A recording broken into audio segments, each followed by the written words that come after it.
Bharatiya Janata party Rajkot જિલ્લો એ અમારું પરિવાર છે અને વિખવાદની વાત અમને તો ક્યાંમાં ક્યાંય જોવા મળતી નથી. અમે બધાએ મુઠ્ઠીની જેમ તાકાત છે એમાં અમે બધાએ ભારતીય જનતા પાર્ટીના એક થઈને કાર્યકર્તા તરીકે બધાએ મહેનત કરી છે. આજે ભારતીય જનતા પાર્ટી પ્રદેશમાંથી સૂચના અનુસાર અને પ્રદેશના અમારા ખૂબ જ સિનિયર આગેવાન દિનેશભાઈ પ્રજાપતિ રાજ્યસભાના સાંસદશ્રી પ્રદેશમાંથી આવ્યા છે, ઋષિતભાઈ ભટ્ટ આવ્યા છે, એવો પણ ખૂબ જ સિનિયર આગેવાન છે. અને આખું જ અમારું જિલ્લાના તમામ ધારાસભ્યો, જિલ્લા પંચાયતના પ્રમુખ, આવી રીતે બધા જ સાથે મળી અને અમે પરિવારની જેમ બધું જ આયોજન કરશું અને નક્કી કરશું.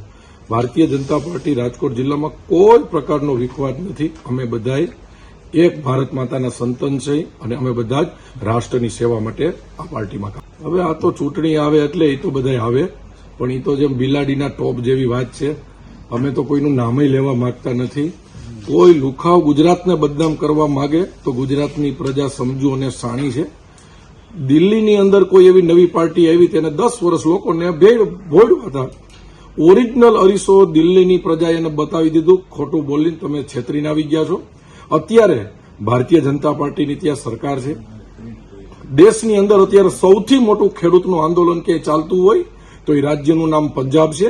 ત્યાં પણ એ લુખેસોની સરકાર છે અને આ ગુજરાતમાં એ ક્યારેય ફાવવાના નથી એનો અમને ભરોસો છે.